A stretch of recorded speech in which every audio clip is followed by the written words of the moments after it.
Section 24 of the Arabian Nights Entertainments, Volume 4. The Arabian Nights Entertainments, Volume 4, translated by Jonathan Scott. Section 24. Story of a Bong Eater and the Qazi.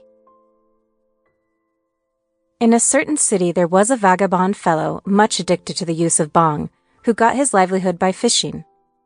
When he had sold the product of his day's labor, he laid part of it out in the provisions and part in bong, with which, his day's work over, he solaced himself till he became intoxicated, and such was his constant practice. One night, having indulged more than ordinary, his senses were unusually stupefied, and in this condition he had occasion to come down into the square in which was his lodging. It happened to be the 14th night of the moon, when she shone uncommonly bright, and shed such a lustre upon the ground, that the bong eater from his dizziness of his head mistook the bright undulations of a reflection on the pavement for water, and fancied he was upon the brink of the river. He returned to his chamber and brought down his line, supposing that he should catch his usual prey. The bong eater threw out his line, made of strong cord, and baited on several hooks with bits of flesh into the square, when a dog, allured by the scent, swallowed one of the pieces, and feeling pain from the hook which stuck in his throat, pulled strongly at the cord. The bong eater, supposing he had caught a monstrous fish, lugged stoutly, but in vain. The dog, agonized by the hook, resisted, at the same time yelping hideously, when the bong eater, unwilling to quit his prey, yet fearing he would be dragged into the imaginary river, bellowed aloud for help. The watch came up, seized him, and perceiving him intoxicated, carried him bound to the Qazi. It happened that the Qazi often privately indulged himself with bong. Seeing the intoxicated situation of the fisherman, he pitied his condition, and ordered him to be put into a chamber to sleep off his disorder, at the same time saying to himself, "This is a man after my own heart, and tomorrow evening I will enjoy myself with him." The fisherman was well taken care of during the day, and at night the Qazi sent for him to his apartment, where, after eating, they took each a powerful dose of bong, which soon operating upon their brains, they began to sing, dance, and commit 1,000 extravagancies. The noise which they made attracted the notice of the Sultan, who with his vizier was traversing the city, disguised as merchants. Finding the door open, they entered, and beheld the Qazi and his companion in the height of their mirth, who welcomed them, and they sat down. At length, after many ridiculous tricks, the fisherman started up, exclaimed, "I am the Sultan." "And I," rejoined the Qazi, "am my lord the Bashaw." "Bashaw," continued the fisherman, "if I choose I can strike off thy head." "I know it," returned the Qazi, "but at present I am not worth beheading. Give me first a rich government, that I may be worth punishing." "Thou sayest true," said the fisherman. "I must make thee fat before thou wilt be fit for killing." The Sultan laughed at their extravagancies, and said to his vizier, "I will amuse myself with these vagabonds tomorrow evening." Then, rising up, he and his minister departed. The next evening, the Qazi and the fisherman indulged themselves as before, and while they were making merry, the Sultan and his vizier entered, but in different disguises from those they had worn on the former night. They brought with them a strong confection of opium, which they presented to their hosts, who, highly delighted, greedily devoured it, and such were the effects that they became madder than ever. At length the fisherman started up, exclaimed, "The Sultan is disposed, and I am sovereign in his stead." "Suppose the Sultan should hear thee," replied the prince. "If he opposes me," cried the fisherman, "I will order my Bashaw to strike off his head. But I will now punish thee for thy insolent question." He then ran up and seized the Sultan by the nose, the Qazi at the same time attacking the vizier. It was with difficulty that they made their escape from the house. The Sultan, notwithstanding his tweak by the nose, resolved to divert himself further with the bong eaters, and the next evening, putting on a fresh disguise, repaired to the Qazi's house with his vizier, where he found the happy companions in high glee. They had taken it into their heads to dance, which they did with such vehemence and for so long a time that at length they fell down with fatigue. When they had rested a little, the fisherman, perceiving the Sultan, said, "Whence comest thou?" "We are strangers," replied the Sultan, "and only reached the city tonight. But on our way through the streets, hearing your mirth, we made bold to enter, and we might participate it with you. Are you not, however, fearful lest the Sultan should hear you on his rounds and punish you for an infringement of the laws?" "How should the Sultan hear us?" answered the fisherman. "He is in his palace, and we in our own house, though perhaps much merrier than he, poor fellow, with the cares of the state upon his mind, notwithstanding his splendor." "How comes it," rejoined the sovereign, "that you have not visited the Sultan? For you are merry fellows, and I think he would encourage you." "We fear," replied the fisherman, "his guards would beat us away." "Never mind them," said the Sultan. "If you choose, I will give you a letter of recommendation, which I am sure he will pay attention to, for we were intimate when youths." "Let us have it," cried the fisherman. The Sultan wrote a note, directed to himself, and departed. In the morning, the Qazi and the fisherman repaired to the palace, and delivered the note to one of the guards, who, on sight of it, placed it on his head, prostrated himself to the ground, and then introduced them to the Sultan. Having read the letter, the Sultan commanded them to be led into separate apartments, and to be treated respectfully. At noon, a handsome collation was served up to each, and at sunset a full service, after which they were presented with coffee. When about 2 hours of the night had passed, the Sultan ordered them into his presence, and on their making their obedience returned their salutes, and desired them to be seated, saying, "Where is the person who gave you this letter?" "Mighty Sultan," replied the fisherman, "2 men who last night visited our house inquired why we did not repair to your majesty and partake of your bounty. We replied that we feared the guards would drive us away, when one of them gave us this note, saying, 'Fear not, take this recommendation to the Sultan, with whom in my youth I was intimate.' We followed his direction, and have found his words to be true. We inquired whence they came, but they would not tell us more than that they were strangers in this city. It is," continued the Sultan, "absolutely necessary that you should bring them to my presence, for it is long since I have beheld my old friends. Permit us then to return home, where they may possibly visit us again," said the fisherman, "and we will oblige them to come with us." "How can you do that?" replied the Sultan, "when the other evening you could not prevent your guests escaping, though you had him by the nose?" The poor fisherman and his companion, the Qazi, were now confounded at this discovery that it was the Sultan himself who had witnessed their intoxication and ridiculous transports.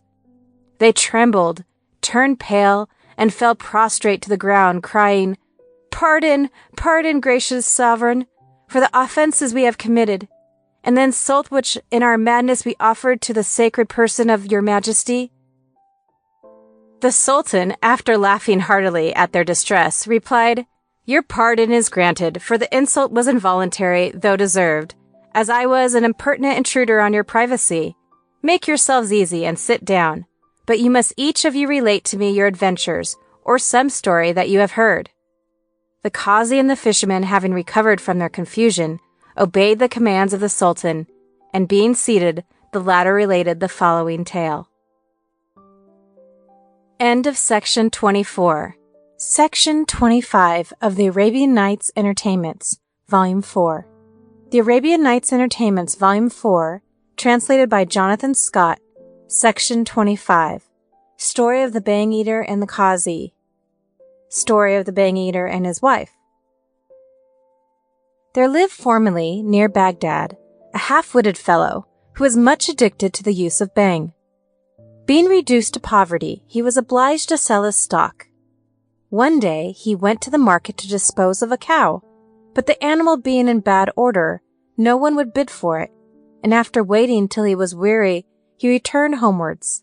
On the way he stopped to repose himself under a tree, and tied the cow to one of the branches while he ate some bread, and drank of an infusion of his beloved bhang, which he always carried with him.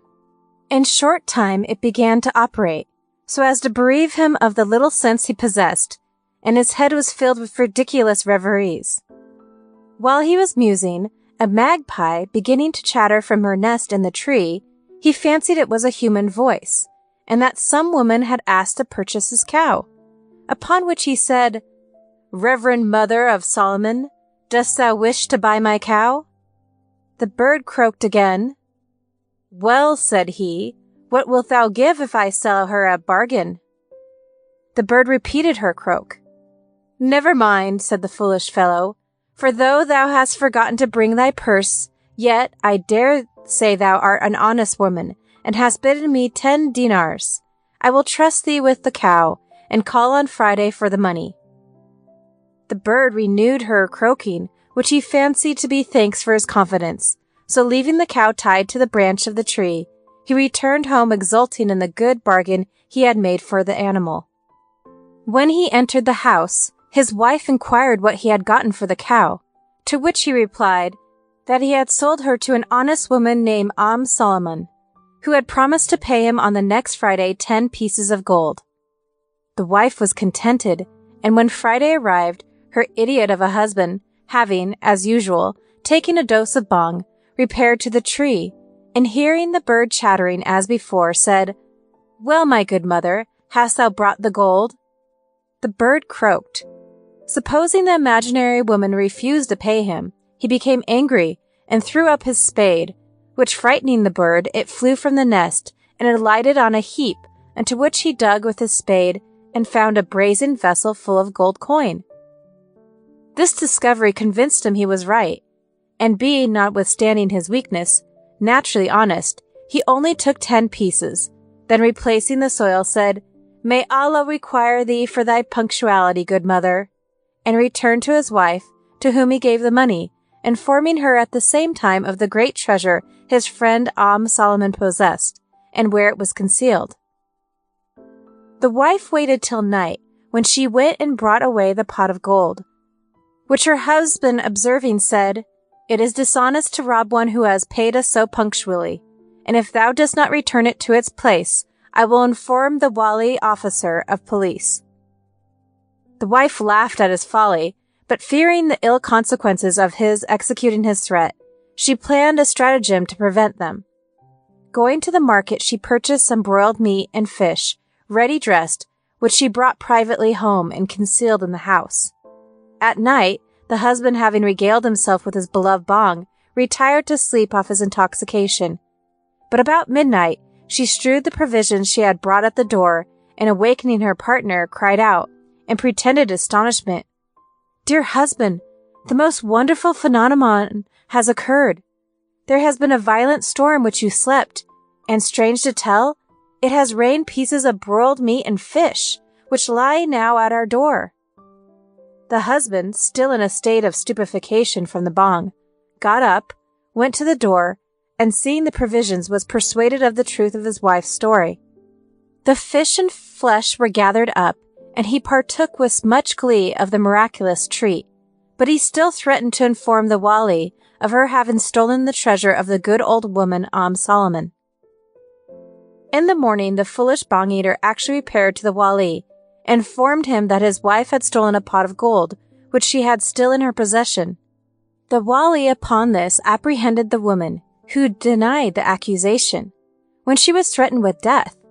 She then said, "My lord, the power is in your hands, but I am an injured woman, as you will find by questioning my unfortunate husband, who, alas, is deranged in his intellects. Ask him when I committed the theft."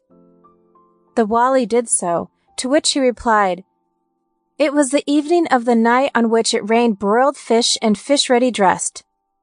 "Wretch," exclaimed the wali, "dost thou dare to utter falsehoods before me? Who ever saw it rain anything but water?" "As I hope for life, my lord," replied the bhang eater, "I speak the truth, for my wife and myself ate of the fish and flesh which fell from the clouds." The woman, being appealed to, denied the assertion of her husband. The wali, being now convinced that the man was crazy, released his wife and sent the husband to the madhouse, where he remained some days, till the wife, pitying his condition, contrived to get him released by the following stratagem. She visited her husband, and desired him, when any one inquired of him if he had seen it rain flesh and fish, to answer, No, whoever saw it rain anything but water.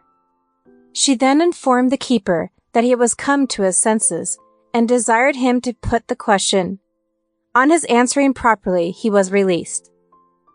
The fisherman had not long been in the service of the Sultan, when walking one day near the house of a principal merchant, his daughter chanced to look through a window, and the buffoon was so struck with her beauty that he became devoted to love.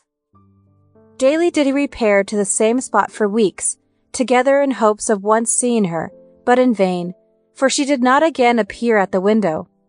At length, his passion had such an effect upon him that he fell sick, kept his bed, and began to rave, exclaiming, Ah, what charming eyes! What a beautiful complexion! What a graceful stature has my beloved! In this situation, he was attended by an old woman, who, compassionating his case, desired him to reveal the cause of his uneasiness. My dear mother, replied he, I thank thee for thy kindness, but unless thou can assist me, I must soon die. He then related what he had seen, and described to her the house of the merchant. When she said, Son, be of good cheer, for no one could readily have assisted thee in this dilemma as myself. Have patience, and I will speedily return with intelligence of thy beloved. Having spoken thus, she departed, and upon reaching her own house, disguised herself as a devotee. Throwing over her shoulders a coarse woolen gown, holding in one hand a long string of beads, and the other a walking staff, she proceeded to the merchant's house, at the gate of which she cried, God is God, there is no God but God. May his holy name be praised, and may God be with you, in a most devout tone. The merchant's daughter, on hearing this devout ejaculation, came to the door, saluted the old woman with great respect, and said, Dear mother, pray for me. Then she exclaimed, May Allah protect thee, my beloved child, from all injury. The young lady then introduced her into the house, seated her in the most honorable place, and with her mother sat down by her. They conversed on religious subjects till noon, when the old woman called for water, performed her ablutions, and recited prayers of an unusual length, upon which the mother and daughter remarked to one another that the aged matron must certainly be a most religious character. When prayers were ended, they set a collation before her, but she declined partaking, saying, I am today observing a fast. This increased their respect and admiration of her sanctity, so they requested her to remain with them till sunset and break her fast with them, to which she consented. At sunset she prayed again, after which she ate a little and then uttered many pious exhortations. In short, the mother and daughter were so pleased with her that they invited her to stay all night. In the morning she rose early, made her ablutions, prayed for a considerable time, and concluded with a blessing upon her entertainers in learned words, which they could not understand. When she rose up, they supported her by the arms respectfully, and entreated her longer stay, but she declined it, and having taken leave, departed, promising, however, with the permission of Allah, to make them soon another visit. On the second day following, the old woman repaired again to the merchant's house, and was joyfully received by the mother and daughter, who, kissing her hands and feet, welcomed her return. She behaved the same as before, and inspired them with stronger veneration for her sanctity. Her visits now grew frequent, and she was always a welcome guest in the merchant's family. At length, one evening she entered and said, I have an only daughter, whose espousals are now celebrating, and this night the bride goes in state to her husband's house. My desire is that my good young lady should attend the ceremony and receive the benefits of my prayers. The mother replied, I am unwilling to let her go, lest some accident should befall her. Upon which the pretended religious exclaimed, What canst thou fear, while I and other devout women shall be with her? The daughter expressing great eagerness to attend the nuptials, her mother at length consented. When the merchant's daughter had adorned herself in her richest habit, she accompanied the old woman, who, after leading her through several streets, conducted her to the lodging of the late fisherman, but now favorite to the Sultan, who was eagerly expecting her arrival. The young lady was astonished on her entrance at beholding a comely-looking man, who, she saw, could hardly restrain his raptures at the sight of her. Her first alarm was great at finding herself betrayed into such a snare by the hypocritical Bedlam, but having naturally much presence of mind, she concealed her fears and considered how she might escape. She sat down, and after looking around the apartment affected to laugh, saying to the gallant, "It is commonly usual when a lover invites his mistress to his house to have an entertainment prepared, for what is love without the accompaniment of a feast? If you wish, therefore, that I should spend the evening here, go and bring in some good cheer, that our joy may be complete. I will with my good mother wait your return." The gallant, rejoiced at her commands, exclaimed, "That hath spoken truly, and to hear is to obey." After which, he went towards the market to order a splendid entertainment. When he was gone, the young lady locked the door after him, and thanking the old woman for introducing her to so handsome a lover, threw her off her guard, while she walked about the apartment meditating her escape. At length, she found in one corner of it a sharp saber, and drawing up her sleeve to her elbow, she grasped the weapon, which she struck with such force at her false friend, who was reclining on a sofa, as to cleave the head of an unbandaged procuress in two, and she fell down weltering in her blood to rise no more. The merchant's daughter now searched the room, and finding a rich dress which was the favorite usually wore when he visited the Sultan, rolled it up in a bundle, and carrying it under her veil, unlocked the door and hastened homewards. Luckily, she reached her father's house without interruption. Her mother welcomed her with joy, but on perceiving the bundle said, "My dear daughter, what can have been given thee at the nuptials of a poor religious?" The daughter, whose mind had been over-agitated with her late adventure, was not able to answer. Her spirits sunk at the recollection of her narrow escape, and she fainted away. The mother shrieked aloud with affright, which brought in her husband and attendants, who used various means for the young lady's recovery, and at length, having regained her senses, she related what had passed. The merchant, having cursed the memory of the old woman for her hypocritical deception, comforted his virtuous daughter, and taking up the dress which he knew, and to whom it belonged, hastened to make his complaint to the Sultan. When the Sultan heard the complaint of the merchant, he was enraged against his unworthy favorite, and commanded him to be apprehended. But he could nowhere be found, for having on his return home seen the old woman weltering in her blood, he guessed what had happened, and apprehensive of being called to an account, putting on a mean disguise, made his escape from the city.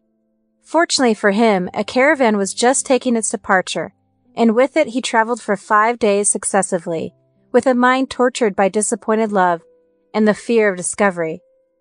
At length the caravan passed the confines of his late master, and encamped before a large city, which he entered, and having hired a room at a caravanserai, he restored to repose, and seek out for some employment less dangerous than making love or serving princes. When he had rested himself for some days, he repaired to a market, where laborers stood to be hired, and had not waited long, when a woman coming up asked if he wanted work, to which he replied in the affirmative. She then said, "Part of the wall round the court of my house is so much decayed that I must have it taken down and rebuilt, and if thou art willing to undertake the job, I will employ thee." On his consenting, she led him to her house, and shewing him the wall, gave him a pickaxe, directing him as he went on to place the stones in one heap and the rubbish in another. He replied, "To hear is to obey." She then brought him some provision and water, when he refreshed himself, and having thanked God that he had escaped and was able to get his living, began his task, which he continued till sunset. His employer paid him 10 pieces of silver for his day's work, and he returned contented to his lodging. The following morning, he again went to labor, and was treated with the same kindness as before. About noon, as he was stocking up the foundation of the wall, he found a copper vessel, which upon examination proved to be full of golden coin. He carried the vessel to his lodging, where he counted the money, upwards of 100 dinars, and returned to his work. As he was coming home in the evening, he saw a crowd following a man who carried upon his head a large chest, which he offered for sale at 100 dinars, but refused to mention the contents.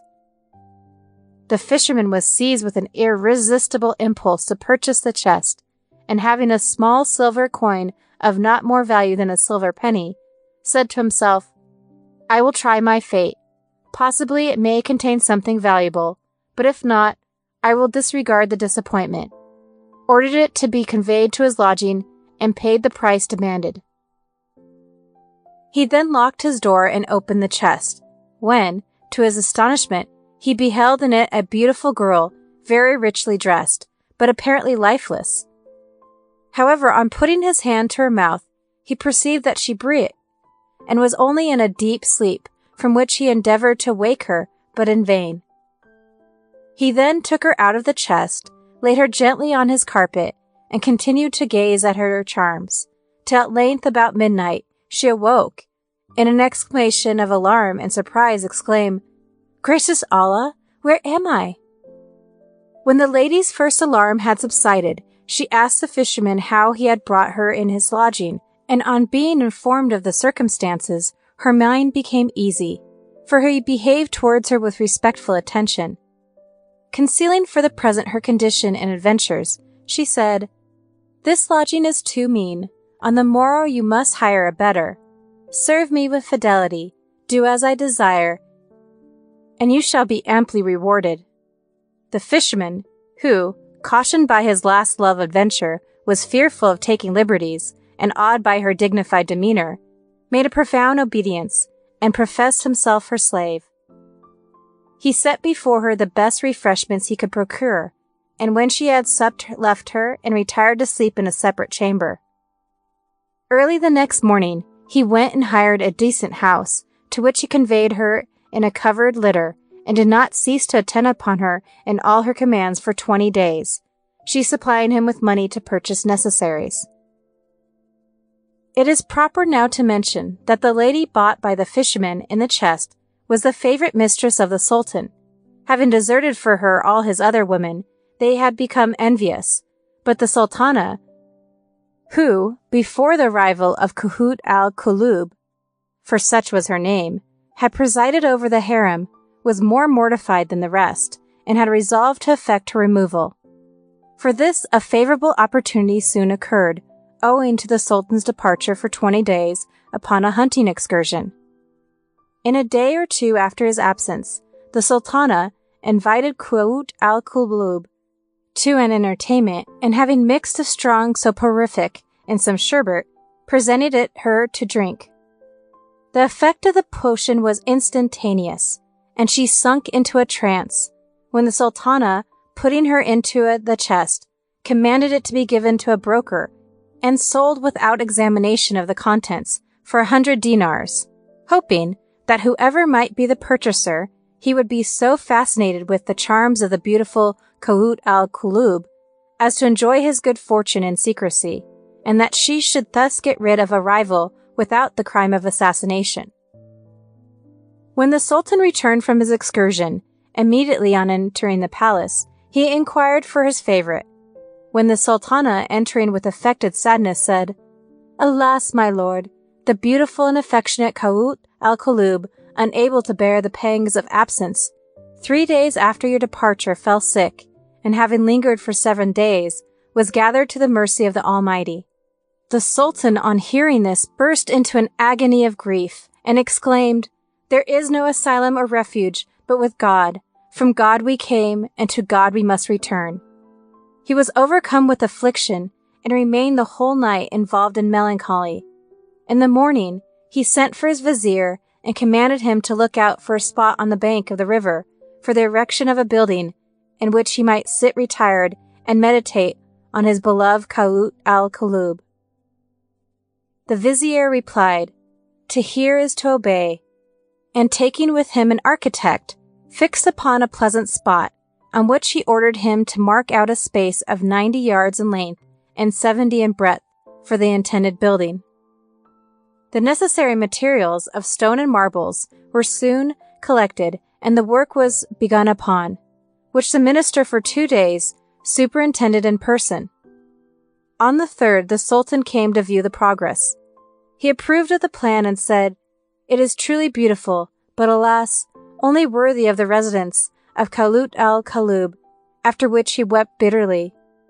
Seeing the distress of the Sultan, his vizier said, "My lord, be resigned under distress, for the wise have written, 'Be moderate when prosperity occurs, and when calamity afflicts thee, exercise patience.'" The Sultan replied, "It is true, O vizier, that resignation is praiseworthy, and impatience blamable. For the poet has just said, 'Be calm under adversity, for calmness can alone extricate from danger.' To affliction joy often succeeds, and after trouble we generally enjoy repose. But alas, human nature cannot divest itself of feeling, and Khaut al-Kalub was so dear to me, and so delighted my soul, that I dread I shall never find another mistress or equal in beauty and accomplishments." The vizier consoled his master, and at length prevailed upon him to submit to his misfortune with some degree of resignation. The Sultan and the vizier daily repaired to view the progress of the new edifice, the report of which had spread through the city, and at length reached Khaut al-Kalub, who said to the fisherman, "We are every day expending our money, and getting nothing. Suppose, therefore, you seek employment in the building which the Sultan is erecting. Report says that he is liberal, so that possibly advantage may accrue." The fisherman replied, "My dear mistress, how shall I bear the least absence from you?" For he loved her, and she, perceiving it, often dreaded that he would have made advances, but the remembrances of what he had endured from the conduct of the merchant's daughter had made him cautious. She replied, "Dost thou really love me?" "Canst thou doubt it?" answered he. "Thou art my life, and the light of my eyes."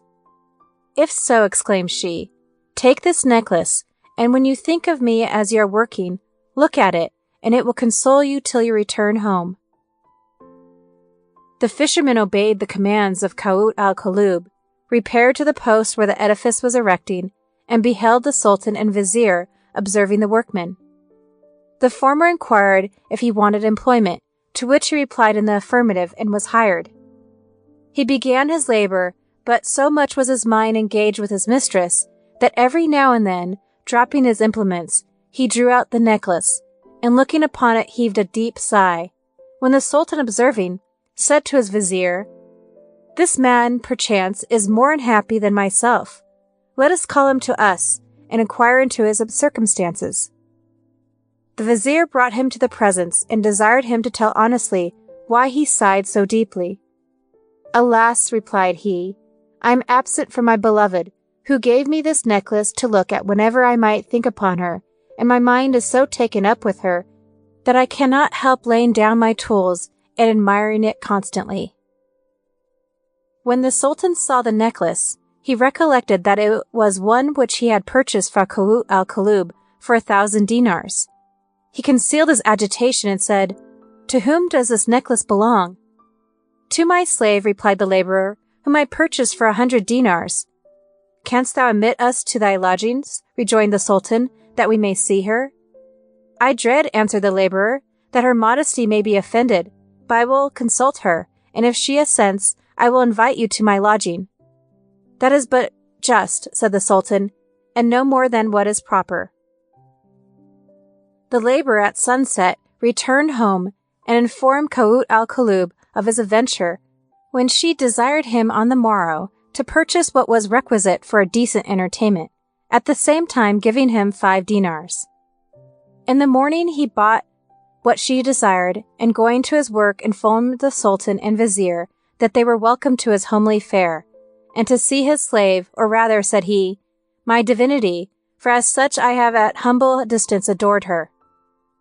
The Sultan and vizier accompanied the laborer to his house, where they were astonished to find prepared an elegant collation, of which they partook, after which they drank sherbet and coffee. The Sultan then desired to see his slave, who just made her appearance, but retired immediately. However, the Sultan knew her, and said to the laborer, "Wilt thou dispose of this damsel?"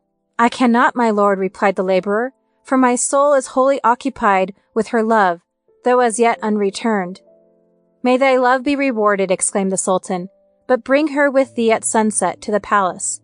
"To hear is to obey," replied the laborer. At sunset, the laborer conducted his slave to the palace, when the eunuchs attended, and would have led her into the harem, but he clung round her and exclaimed, "She is my beloved, and I cannot part with her." Upon this, the Sultan related the circumstances of his having lost her, and requested him to give her up. Knowing that he durst not oppose the sovereign, he submitted to his commands with resignation, when the Sultan presented him with 1,500 dinars and a beautiful slave, also a rich dress, at the same time receiving him among the most distinguished of his officers. So well did he conduct himself in his new station, that in a short time he was promoted to the rank of Prime Minister, and fulfilled the duties of it with such ability and integrity that he became celebrated by the title of the Just Vizier. Such was the celebrity of the vizier's decisions, that in a short time appeals were made from most distant provinces to his judgment. One of the most remarkable cases was the following. 2 women belonging to one man conceived on the same day and were delivered, one of a boy, the other of a girl, at the same time and in one apartment. The female infant died, which each laid claim to the male child. The magistrates, unable to decide between the mothers, referred the decision to the Just Vizier, who, on hearing the circumstances, commanded 2 eggs to be brought, and the contents to be drawn out without breaking the shells, after which he ordered them to be filled with milk from the breasts of each woman. This being done, he placed the shells in separate scales, and finding one outweighed the other, declared that she whose milk was heaviest must be the mother of the male child, but the other woman was not satisfied with this decision, and still affirmed that she was the mother of the boy. The vizier, vexed at her obstinacy, now commanded the infant to be cut in 2, when she, whom he had said was the mother, fell into agonies and besought its life, but the other was unmoved and assented to the death of the child. He then ordered her to be severely punished and committed the boy to its afflicted mother. On being asked on what proofs he had grounded his decision, he replied, "On 2. The first, because the milk of a woman having produced a male child is always heavier than that of the mother of a female infant. The second, because the pretended mother consented to the boy's death, and I suppose it impossible for a woman to agree to the destruction of her offspring, which is a part of herself." End of section 25. Section 26 of the Arabian Nights Entertainments, Volume 4, April 23rd, 2020. The Arabian Nights Entertainments, Volume 4. Translated by Jonathan Scott. Section 26. The Sultan and the Traveler Mahmud al-Hajami. There was a sultan, who one evening became somewhat low-spirited. He sent for his vizier, and said, "I know not the cause, but my mind is uneasy, and I want something to divert it." "If so," replied the vizier, "I have a friend, named Mahmud al-Hajami, a celebrated traveler, who has witnessed many wonderful occurrences, and can relate a variety of astonishing narratives. Shall I send for him to the presence?" "By all means," answered the sultan, "that I may hear his relations." The minister departed, and informed his friend that the sultan desired to see him. "To hear is to obey," replied Mahmud, and hastened with the vizier to the palace. When they had entered the palace, Mahmud made the obeisance usual to the caliphs, and uttered a poetical invocation for the prosperity of the sultan, who returned his salute, and after desiring him to be seated, said, "Mahmud, my mind is uneasy, and as I hear you are acquainted with many curious events, I wish you to relate some of them to amuse me." Mahmud replied, "To hear is to obey," and thus began an adventure of his own. End of section 26. Section 27 of the Arabian Nights Entertainments, Volume 4. The Arabian Nights Entertainments, Volume 4. Translated by Jonathan Scott. Section 27. The Sultan and the Traveler. The Court Robber. Some years ago, I took a journey from my own country to the land of Yemen, accompanied by a slave, who was a lad of so much ready wit, and who carried a wallet containing a few necessaries. as we were entering a town, a rascally Kurd snatched the wallet from his hands and asserted that it was his own, which he had stolen from him. Upon which, I called up to some passengers to assist me in the recovery of my property, and they helped me carry the sharper before the Qazi, to which I complained of his assault. The magistrate asked the Kurd what he had to allege in his defense, to which he replied, "My lord, I lost this wallet some days since, and I found it in the possession of the complainant, who pretends that it is his own, and will not resign it." "If it be thine," rejoined the Qazi, "describe to me what it contains, then I shall be satisfied that thou speakest the truth." The Kurd assented, and with a loud voice cried out, "In this wallet, my lord, are 2 chests, in which collyrium for the eyes, a number of rich napkins, drinking vessels of gold, lamps, cooking utensils, dishes, basins, and ewers, also bales of merchandise, jewels, gold, silks, and other precious articles, with a variety of wearing apparel, carpets, cushions, eating cloths, and other things too tedious to enumerate.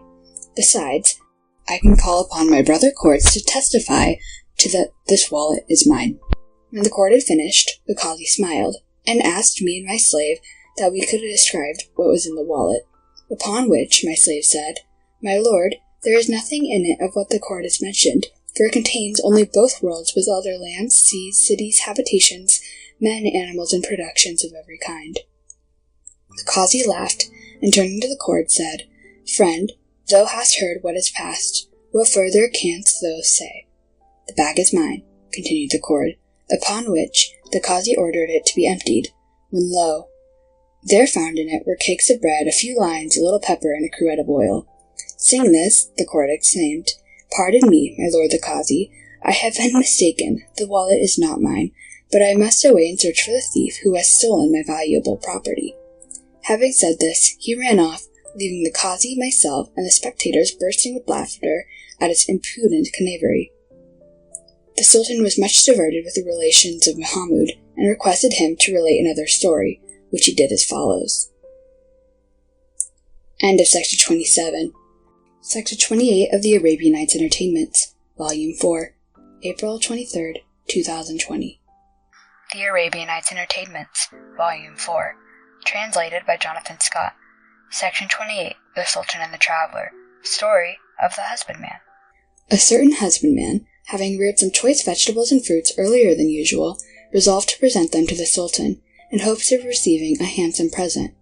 He accordingly loaded his ass, and set off for the capital, on the road to which he met the Sultan, whom he had never before seen, and who, being on a hunting excursion, had separated from his attendants. The Sultan inquired where he was going, and what he carried. "I am repairing," said the husbandman, "to our lord the Sultan, in hopes that he will reward me with a handsome price for my fruits and vegetables, which I have reared earlier than usual." "What dost thou mean to ask him?" replied the Sultan. 1,000 dinars, answered the husbandman, which if he refuses to give, I will demand 500. Should he think that sum too much, I will come down to 200. If he declines to give so much, I will ask for 30 dinars, from which price I will not depart.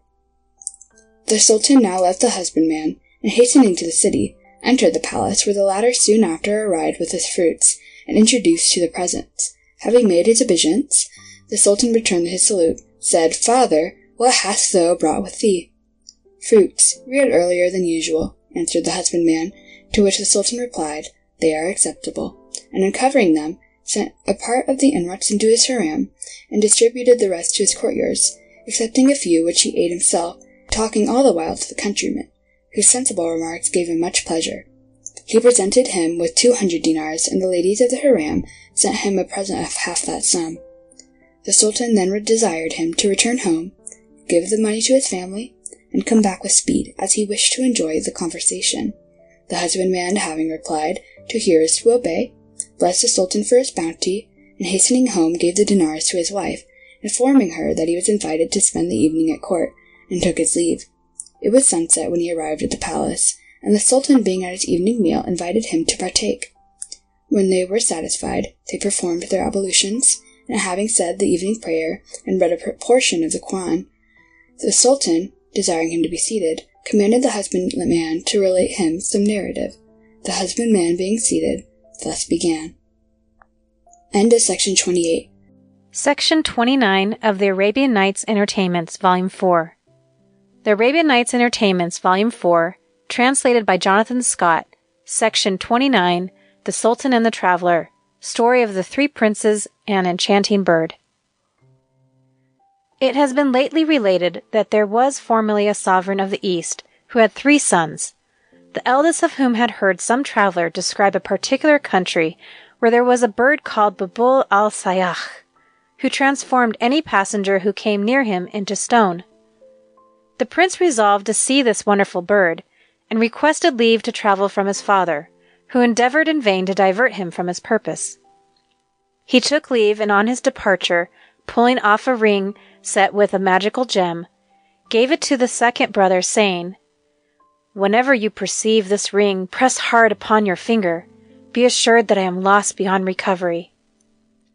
Having begun his journey, he did not cease traveling till he reached the spot where was the bird's cage, in which it used to pass the night, but in the daytime it flew about for exercise and food. It was the custom of the bird to return about sunset to the cage, when, if it perceived any person near, it would cry out in a plaintive tone, "Who will say to a poor wanderer lodge? Who will say an unhappy bulbul lodge?" And if the person replied, "Lodge, poor bird," it immediately hovered over his head, and scattering upon him some earth from its bill, the person became transformed into stone. Such proved the fate of the unfortunate prince. The transformation of the eldest prince had no sooner taken place than the ring pressed hard upon the finger of the second, who exclaimed, "Alas, alas, my brother is lost, but I will travel and endeavor to find out his condition." It was in vain that the sultan his father and the sultana his mother remonstrated. He departed after he had delivered the magical ring to his younger brother, and journeyed till he had reached the cage of the bird, who, having ensnared him to pronounce the word lodge, scattered some earth upon his head, when he also immediately became transformed into stone. At this instant the youngest prince was sitting at a banquet with his father, when the ring pressed so hard to his finger as to put him in much pain. He rose up and exclaimed, "There is no refuge or asylum but with God, for his we are, and to him we must return." The sultan upon this inquired the cause of his grief, when he said, "My brother has perished." The old sultan was loudly lamentating the loss of his 2 children, when the youngest continued, "I will travel and learn the fate of my brothers." "Alas," said the father, "is it not enough that I have lost them, but thou also wilt rush into destruction? I entreat thee not to leave me." "Father," replied the prince, "fate impels me to search for my brothers, whom perhaps I may recover, but if I fail, I shall only have done my duty." Having said this, he departed in spite of the tears and lamentations of his parents, and traveled till he had reached the residence of the bird, where he found his brothers transformed into images of stone.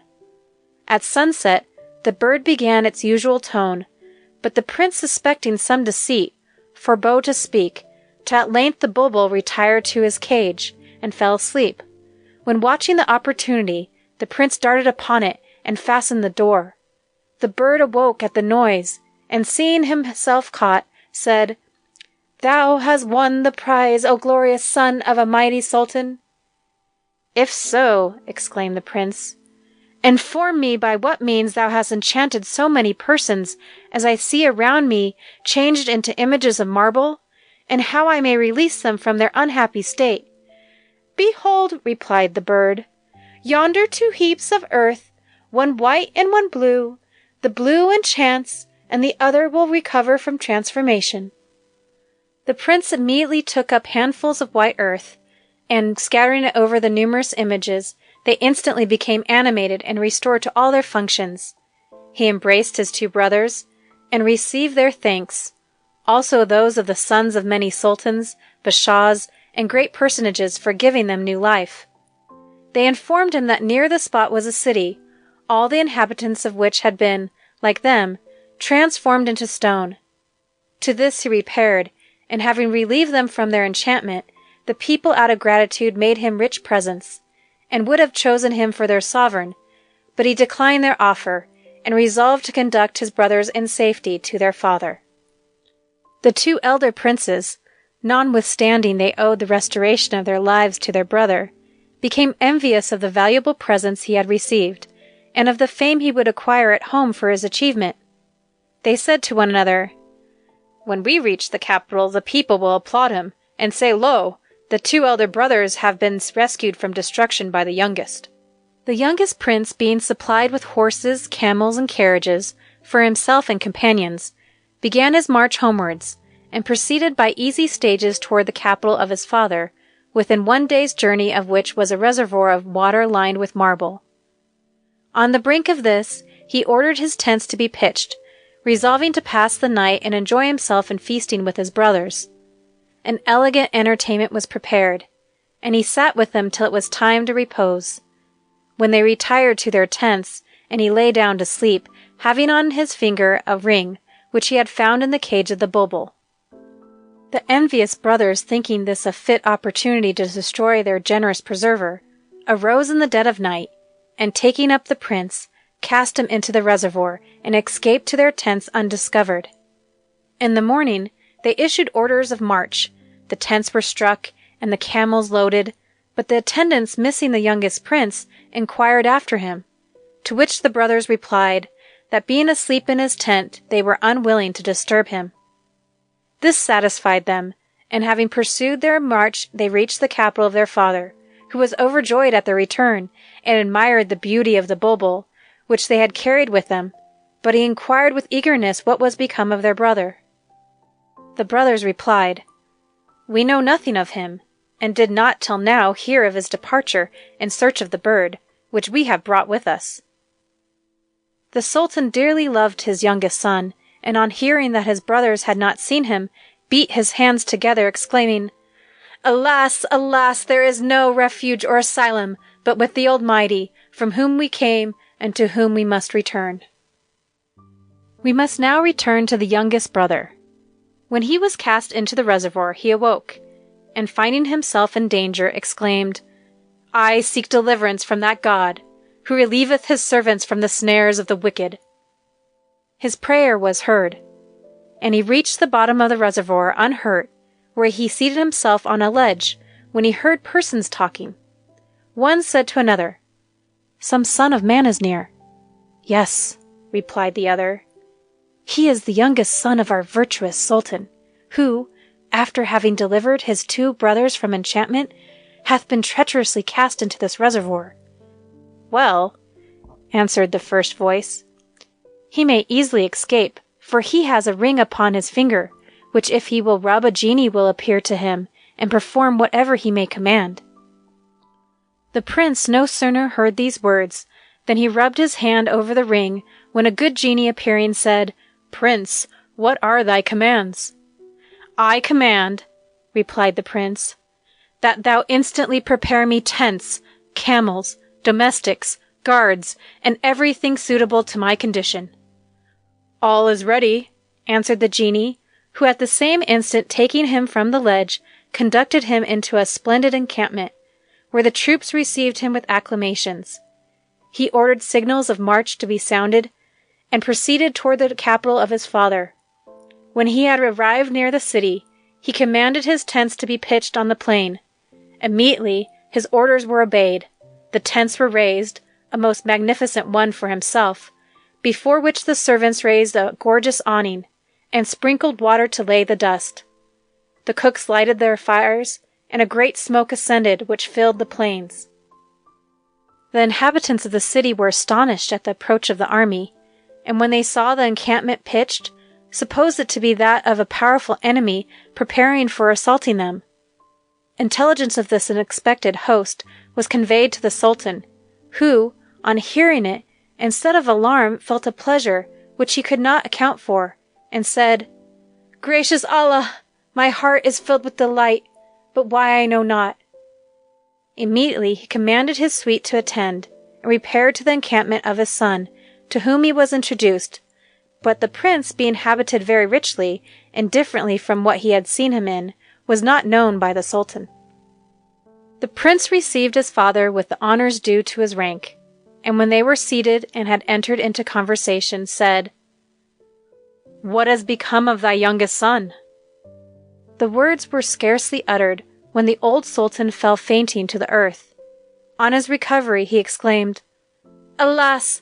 My son's imprudence led him to travel, and he has fallen a prey to the beasts of the forest." "Be comforted," replied the prince. "The disasters of fortune have not reached thy son, for he is alive and in health."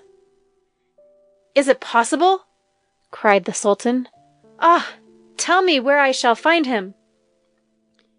"He is before thee," replied the prince, upon which the sultan, looking more closely, knew him, fell upon his neck, wept, and sunk to the earth overpowered with ecstasy.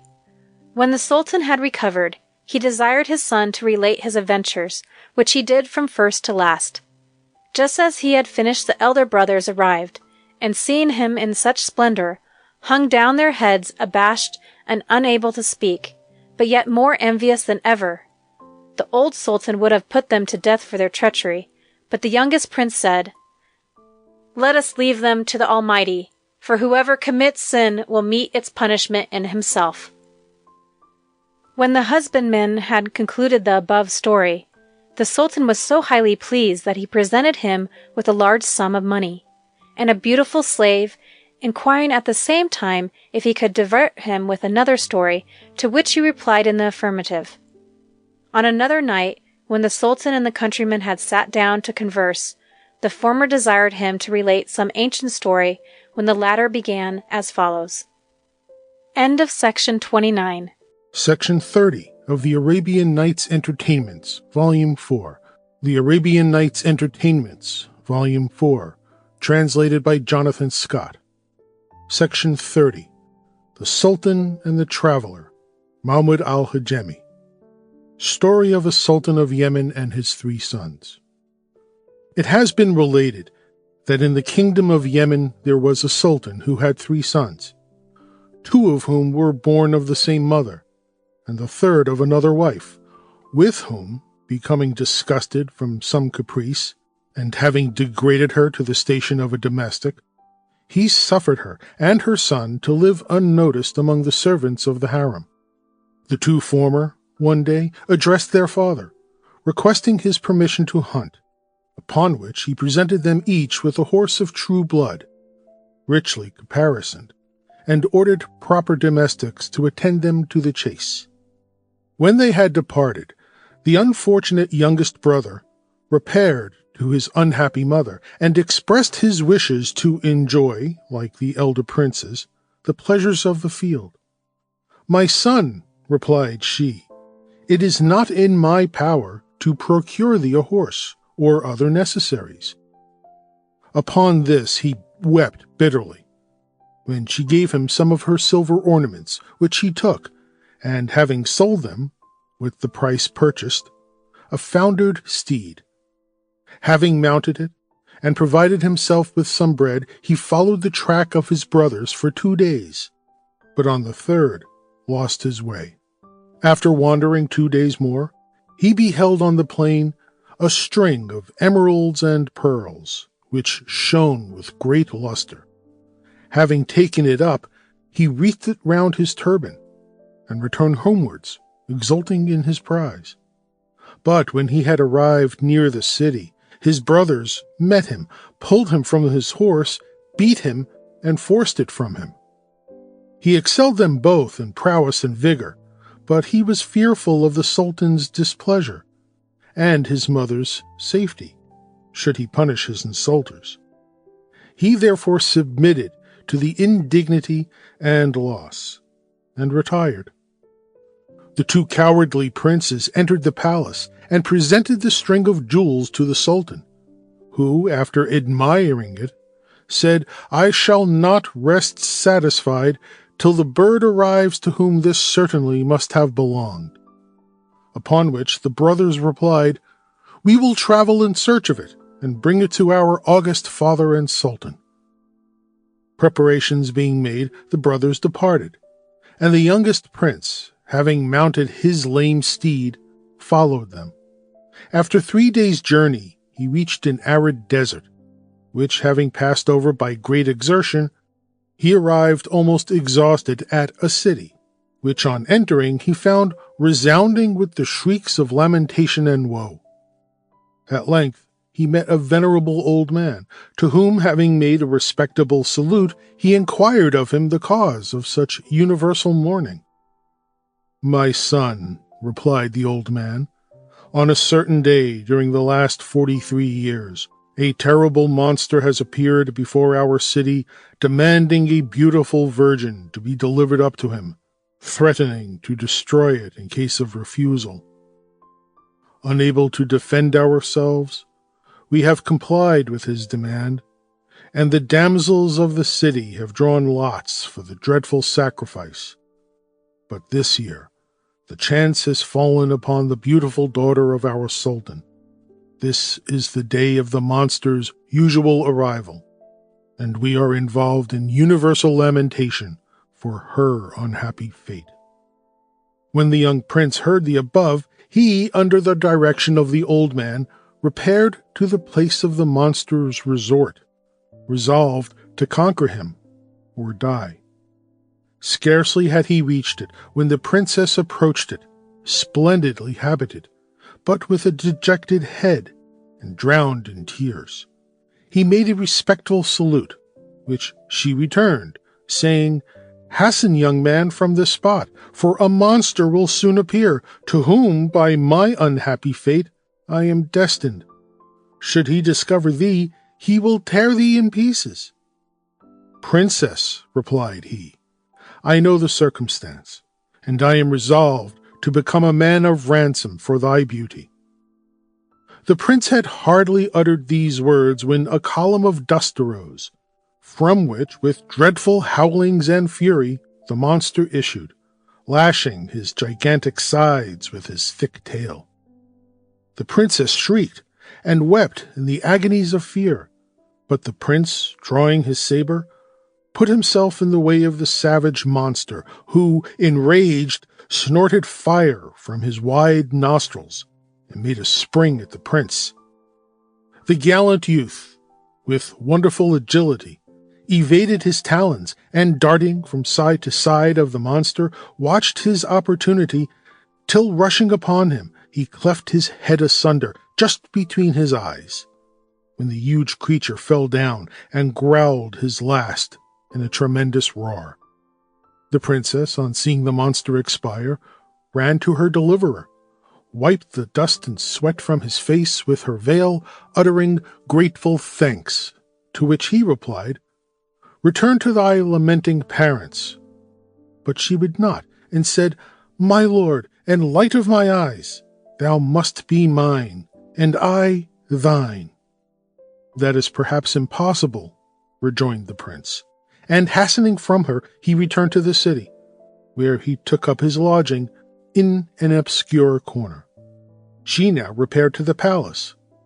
On her entrance, the sultan and her mother were astonished, and inquired in alarm the cause of her return, fearing that she had escaped from the monster who would in revenge destroy the city.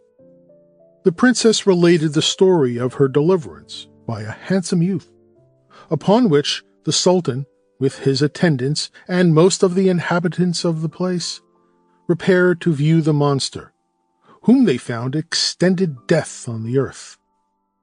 The whole city was now filled with grateful thanksgivings and universal rejoicing.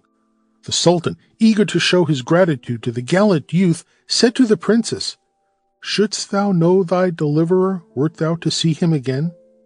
"Certainly," replied she, for love had impressed his image on her mind too strongly to be ever erased. The sultan, upon this, issued a proclamation, commanding every male in the city to pass under the windows of his daughter's apartment, which was done successively for 3 days. But she did not recognize her beloved champion. The sultan then inquired if all the men of the city had obeyed his commands, and was informed that all had done so, except a young man at a certain serai who was a foreigner, and therefore he had not attended. The Sultan ordered him to appear, and he had no sooner approached the window when the princess threw down upon his head an embroidered handkerchief, exclaiming, "This is our deliverer from the fangs of the monster." The Sultan now ordered the young prince to be introduced to his presence, to which he advanced, making the obeisances customary to royal personages in a graceful manner. "Art thou the destroyer of the monster?" exclaimed the Sultan. "I am," answered the prince. "Tell me how I can reward thee," replied the Sultan. "My request to God and your majesty," answered the prince, "is that the princess, thy daughter, may be given me in marriage." "Rather ask me a portion of my treasures," rejoined the Sultan. Upon this the officers of the court observed that as he had saved the princess from death, he was worthy of her, and the Sultan, at length, consenting, the marriage knot was tied. The young prince received his bride, and the nuptials were consummated.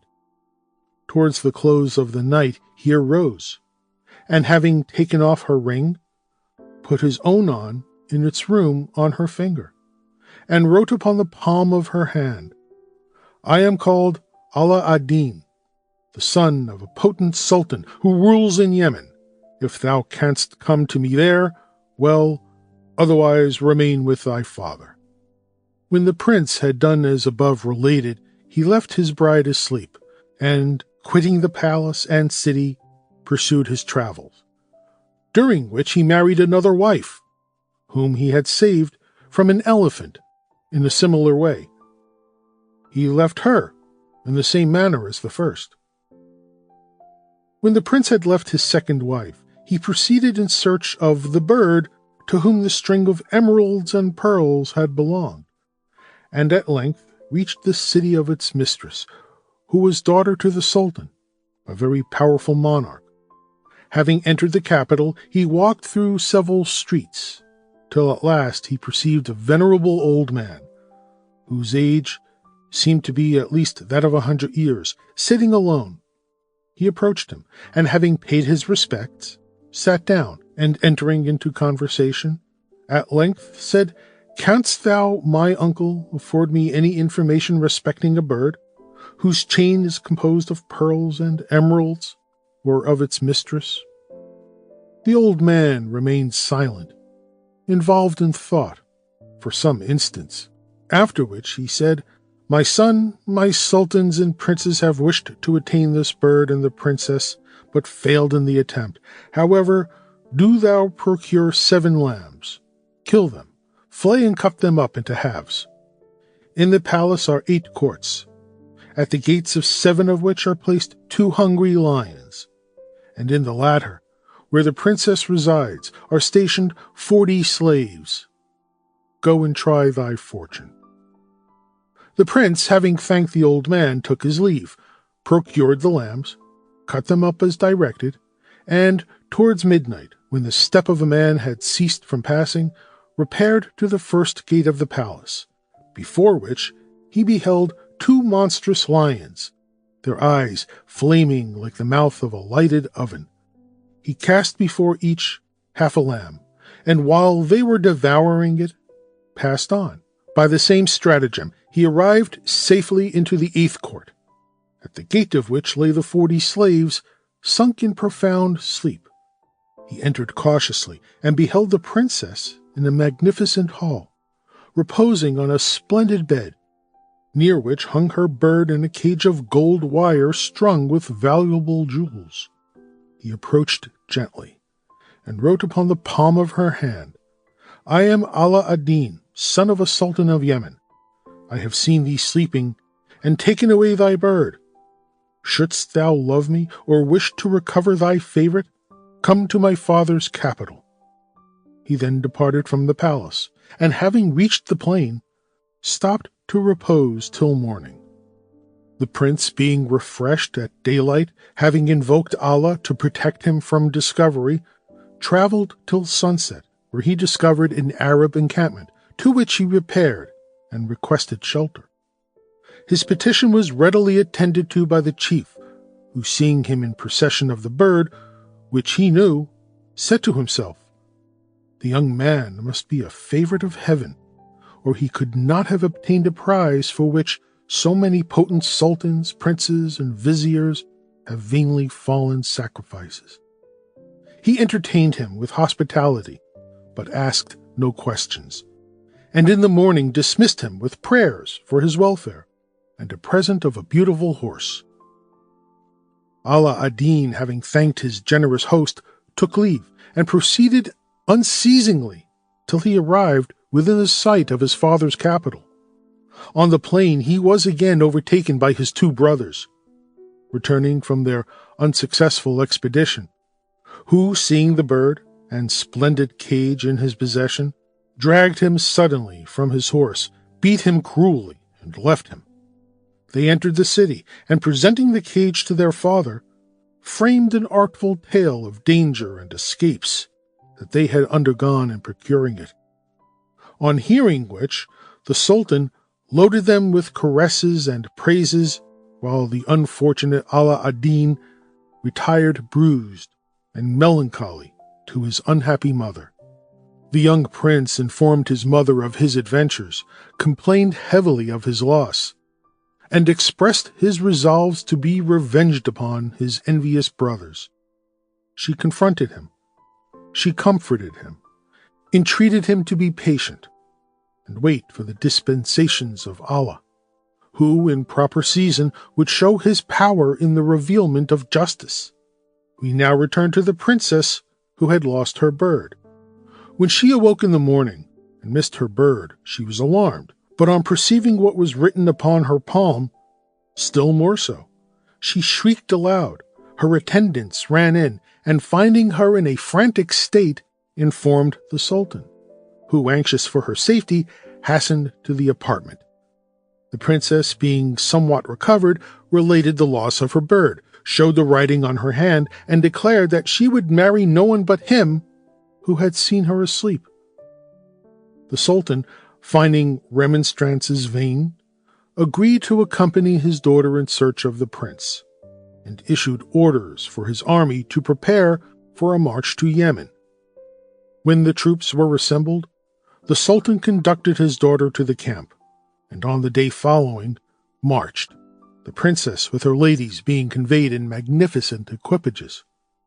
No halt was made till the army arrived near the city where Ala ad-Din had delivered the daughter of its sultan by killing the elephant. A friendly ambassador being dispatched to request permission to encamp and purchase a supply of provisions, he was honorably received, and the sultan of the city proceeded in great pomp to visit his brother monarch, who then informed him of the object of his expedition. This convinced the other sultan that the stealer of the bird must also have been the deliverer of his daughter, and he resolved to join in the search. Accordingly, after 3 days of splendid entertainments and rejoicings, the two sultans, with the two princesses and their united forces, moved towards Yemen.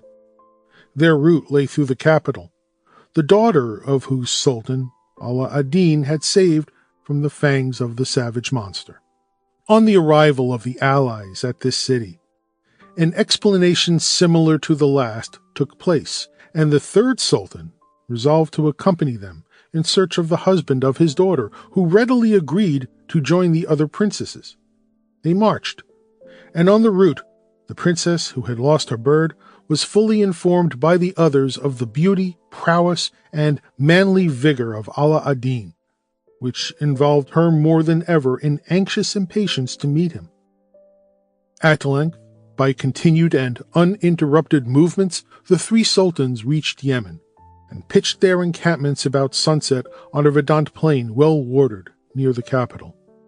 It was with much dread and apprehension that the Sultan of Yemen beheld such a numerous host encamped so near his residence, but he concealed his fears, and gave proper orders for securing it from surprise during the night.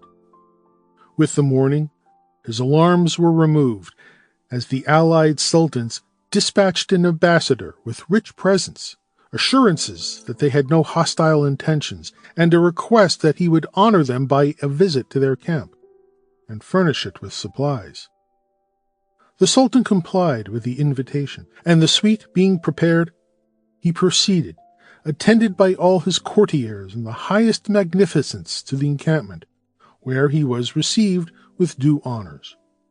At the outposts, the three sultans met him, and after the usual greetings of ceremony, conducted him to a splendid tent made of crimson velvet, the fringes and ropes of which were composed of gold threads, the pins of solid silver, and the lining of the richest silver tissue, embroidered with flowers of raised work and silks of all colors, intermixed with foils and gold. It was covered with superb carpets, and at the upper end of the platform, spread with gold brocade, were placed 4 stools, the coverings of which, and the cushions, were magnificent beyond description, being made of Persian velvet, fringed and flowered with costly pearls. When the 4 sultans were seated, and some conversation had taken place, in which the latter was informed of the occasion of the others having marched into his country, the cloth was spread, and the magnificent entertainment served up in dishes of agate, crystal, and gold. The basins and ewers for washing were of pure gold, set with jewels. Such was the richness of everything that the Sultan, with difficulty, refrained from showing his surprise, and inwardly exclaimed, "By Allah, till now I never have beheld such a profusion of splendor, elegance, and valuable furniture." When the meal was ended, coffee, various sorts of confections, and sherbets were brought in, after which the company conversed. The 3 sultans inquired of their royal guest if he had any children, to which he replied that he had 2 sons. The sultans then requested that he would send for them, upon which their father dispatched a messenger to summon them to his presence. They repaired to the camp, mounted on chargers richly caparisoned and most splendidly dressed. On their entering the tent, the princesses, who were seated in a recess, concealed from view by blinds of gold wire, gazed eagerly at them, and she who had lost her bird inquired of the other 2 if either of them was their husband. They replied in the negative, remarking that he was of personal beauty and dignified appearance, far superior to these princes. The 3 sultans also questioned their daughters on the subject, and received similar answers. The sultans, upon this, inquired of the father of the princes if he had any other sons, to which he replied that he had one, but that he had long rejected him, and also his mother, from notice, and that they lived among the domestics of the palace. The sultans entreated to see him, and he was introduced, but in a mean habit. The 2 princesses, whom he had delivered from the monsters and married, immediately recognized him and exclaimed together, "This is truly our beloved husband." He was then embraced by the sultans and admitted to his wives, who fell upon his neck in transports of joy and rapture, kissing him between his eyes, while the princess who had lost the bird prostrated herself before him, covered with a veil, and kissed his hand. After this scene, the young prince returned to his father, and the other sultans, who received him respectfully and seated him by them, at which the father was astonished, but more so when, turning to his brothers, he addressed them, saying, "Which of you first found the string of emeralds and pearls?" To this they made no reply. When he continued, "Who of you killed the monster, destroyed the elephant, or, fortifying his mind, dared to enter the palace of this sultan and bring away the cage with the bird? When you both, coward-like, rushed upon me, robbed me of my prizes, and wounded me, I could easily have overcome you, but I felt that there was a season appointed by Providence for justice upon you and my wretched father, who rejected my mother and myself depriving us of our just claims." Having thus spoken, he drew his saber, and rushing upon the two guilty princes, struck them dead, each at one blow. He would, in his rage, have attacked his father, but the sultans prevented him, and having reconciled them, the old sultan promised to leave him his heir, and to restore his mother to her former rank and consequence. His nuptials with the third princess were then celebrated, and their fathers, after participating for 40 days in the magnificent entertainments given on the occasion, took leave, and returned to their several kingdoms. The old sultan, finding himself, from age, incapable of the cares of government, resigned the throne to his son, whose authority was gladly submitted to by the people, who admired his prowess and gallantry. Some time after his accession to the kingdom, attended only by some select courtiers, and without the cumbrous appendages of royalty, he left his capital upon a hunting excursion. In the course of the sport, passing over a desert plain, he came to a spot where was the opening of a cave, into which he entered, and observed domestic utensils and other marks of it being inhabited, but no one was then within it. The curiosity of the sultan being excited, he resolved to wait until the owners of the cave should appear, and cautioned his attendants not to mention his rank. He had not sat long when a man was seen advancing with a load of provisions and 2 skins of water. On his coming to the mouth of the cave, the sultan addressed him, saying, "Whence comest thou? Where art thou going? And what dost thou carry?" "I am," replied the man, "one of 3 companions who inhabit this cave. Having fled from our city to avoid imprisonment, and every 10 days one of us goes to purchase provisions, today was my turn, and my friends will be here presently." "What was the cause of your flight?" rejoined the sultan. "As to that," answered the man, "it can only be communicated by the relation of our adventures, which are curious, and if you wish to hear them, stay with us tonight, and we will each, in our turn, relate his own story." The sultan, upon this, said to himself, "I will not move from this spot until I have heard their adventures," and immediately dispatched his attendants, excepting a few, with orders to bring from the city some necessaries for the night. "For," thought he, "hearing these stories will be pleasanter than hunting, as they may perhaps inform my mind." He remained in the cave with his fellow followers, and soon after arrived the 2 other inmates, who were succeeded by the sultan's messengers with his requisites for a substantial repast, of which all partook without ceremony. When it was finished, the sultan desired the owners of the cave to relate their adventures, and they replied, "To hear is to obey," the first beginning as follows. End of section 30. Section 31 of the Arabian Nights Entertainments, Volume 4. The Arabian Nights Entertainments, Volume 4, translated by Jonathan Scott. Section 31.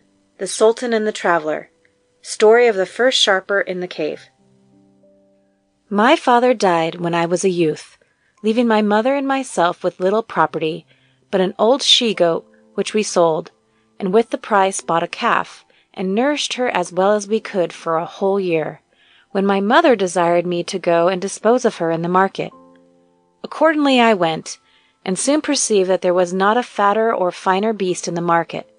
The company of butchers, composed of 40 persons, fixed their eyes upon the calf, and supposing me an ignorant lad, resolved to have her for little or nothing, and feast themselves upon her flesh. After concerting among themselves, one of them coming up said, "My lad, dost thou mean to sell this she-goat?" "Goat," replied I, "it is a calf."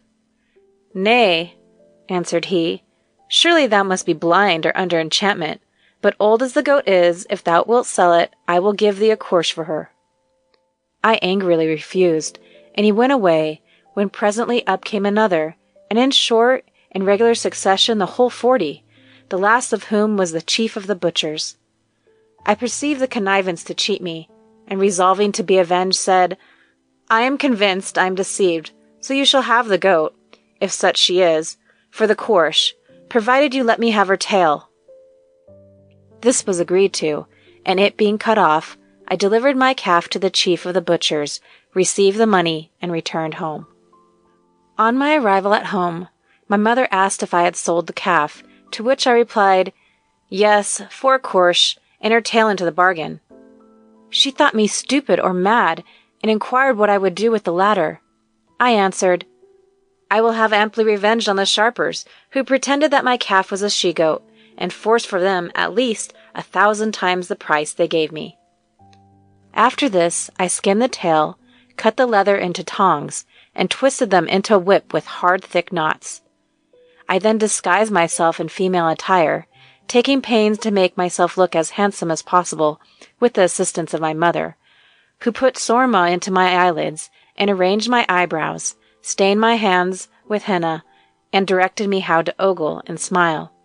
In short, as I was then a beardless lad, and reckoned comely, I appeared as a very desirable maiden in my disguise. On my arrival at the house of the chief of the butchers, I found him sitting with his companions in the court. The whole of my calf had been cooked in various ways, and they were just going to spread the cloth and feast upon it. On my entrance, I made a profound salutation, upon which they all rose up to return it, and having seated me welcomingly, whispered one to another, saying, By Allah, this will be a night of glorious festivity, illumined by so much beauty. However, our chief must have the preference. This night shall be his, after which we will all cast lots for his turn of enjoyment. When we had feasted on my calf, and the night was far advanced, the butchers took leave, departed to their homes, and I remained alone with the chief, who began to entertain me with amusing conversation. Observing a rope hanging from the ceiling of an apartment, I, as if ignorant of its purpose, inquired the use of it, when the venerable chief of the butchers informed me it was for suspending animals to cut up, also occasionally his dependents, whose crimes required the punishment of flogging. Upon this I expressed a great desire to be tied with the rope, drawn up and swung for amusement. My dear lady, replied he, the cord will hurt thy delicate skin, but thou shalt put it around me, draw me up, and see the use without injuring thyself. I consented to the wish of the chief butcher, placed the cord under his arms, and drew him up till the ends of his toes scarcely touched the ground. I then secured the rope, and for some moments kept running playfully around him, and tickling his sides, which made him laugh with delight. At length, tired of his posture, he desired me to release him, but I refused, saying, My dear chief, I have not yet finished my amusement. After which I tore the clothes from his back as if in merriment. When I had done this, I pulled out my whip, which was well knotted, saying, This is the tail of a she-goat, not a calf. The butcher now began to be somewhat alarmed, asked me who I was and whence I came, to which I replied, I am the owner of the fat calf, of which thou and thy villainous companion so rascally cheated me. I then bared my arm to my elbow, and so belaboured his back and sides with my whip that he roared in agony. Nor did I leave off till his skin was completely flayed, and he fainted from the pain. After this I searched the apartment, found a bag containing 300 dinars, some handsome dresses, and other valuable articles, all of which I bundled up and carried off, leaving the chief of the butchers suspended to his fate.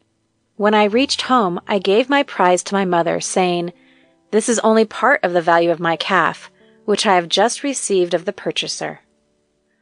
Early in the morning, the butchers repaired, as usual, to the residence of their chief, and finding the door of the courtyard locked, joked one with another, saying, Our old gentleman has been so fatigued with his happiness that he sleeps longer than ordinary. They waited till near noon, when they called out for admittance, but receiving no answer, became apprehensive of some disaster, and forcing the door, found their chief suspended almost lifeless, and his scars dropping blood. To their inquiries into the cause of his doleful situation, he replied, "That pretended vixen was no woman, but a brawny youth, the owner of the calf, who, in return for our roguery, has flogged me thus and carried off all he could find in my chamber worth having." The butchers vowed revenge, saying, "We will seize and put him to death." But their chief requested them for the present to be patient and carry him to a warm bath, that he might wash and get his wounds dressed.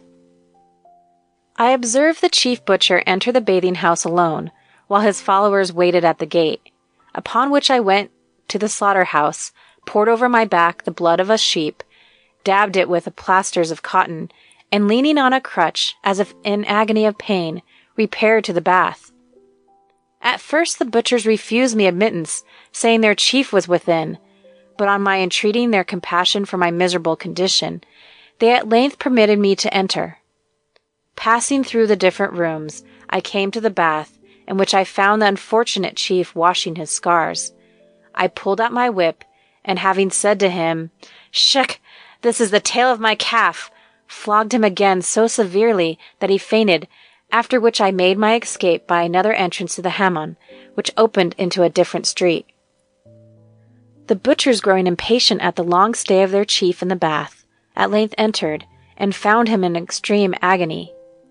He informed them of the second revenge of the owner of the calf, and requested that he would take him into the country, pitch a tent for his reception, and remain to guard him till he should be cured of his wounds. They did so, but I watched their motions, and disguising myself, repaired in the evening toward the tent. Here I found a Bedouin Arab, who I bribed with a piece of gold to cry out, "I am the owner of the calf, and will have the life of your chief," cautioning him at the same time, after he had so exclaimed, to make his escape as quickly as possible from the butchers, who would pursue him. "I shall not heed them," replied he, "though they may be mounted on the fleetest coursers." Having said this, the Bedouin went up close to the tents, bawling out vociferously as I had directed him, upon which all the butchers started up and pursued him, but in vain, to a great distance. I then entered the tent in which the chief was reposing alone, and pulling out my whip, once more flogged him till he roared with agony. When I was tired, I bundled up such articles as I could lay my hands on, and returning home, presented them to my mother, saying, "Here is the balance of the price of our calf."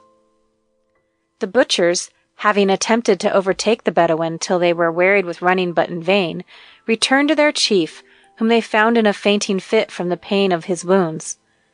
Having sprinkled water on his face, they recovered him so far that he was able to inform them of what had happened, and to request them to convey him once more to his own house, to give out that he was dead of his wounds, and make a mock funeral, when possibly the owner of the calf, believing him departed this life, might cease to torment him. The butchers obeyed the commands of their chief, and reporting that he was dead, laid him in a litter and marched in mournful procession toward a burying ground, followed by a great concourse of people. Mixing with the crowd, in disguise, I at length stooped under the litter, and giving the chief, who lay extended in a winding sheet, a smart poke with a pointed stick, up he jumped, to the astonishment of the beholders, who cried out, "A miracle! A miracle! The dead is raised to life!" While I made my escape in the throng, but being fearful that the many tricks I had played, especially this last, might excite inquiry, and lead to a discovery, I fled from the city, and resolved to remain in this cave till curiosity should subside. The Sultan exclaimed, "These adventures are surprising," when the second inhabitant of the cave said, "My lord, my story is much more wonderful than the last, for I contrive not only to be dead and buried, but to escape from the tomb." "Possibly," said the Sultan. "Thy adventures may have been stranger than those of this man, but if any of you are acquainted with the memoirs of ancient monarchs, I would wish you to relate them. However, at present I must take you with me to the palace, that I may make you welcome." When the men heard this proposition, they were alarmed and cried out, "What, my lord? Would you carry us to the city from which we have escaped to save our lives?" "Fear not," replied he. "I am the Sultan, and was amusing myself with hunting when I chanced to discover your cave." They bowed themselves before him and exclaimed, "To hear is to obey." After which they attended him to the city. On their arrival, the Sultan ordered them proper apartments with suitable entertainment, and invested each of them with rich habit. For some days they remained enjoying themselves, when at length, one evening, the Sultan commanded them to his presence, and requested a narrative, when one of them related the following story. End of section 31.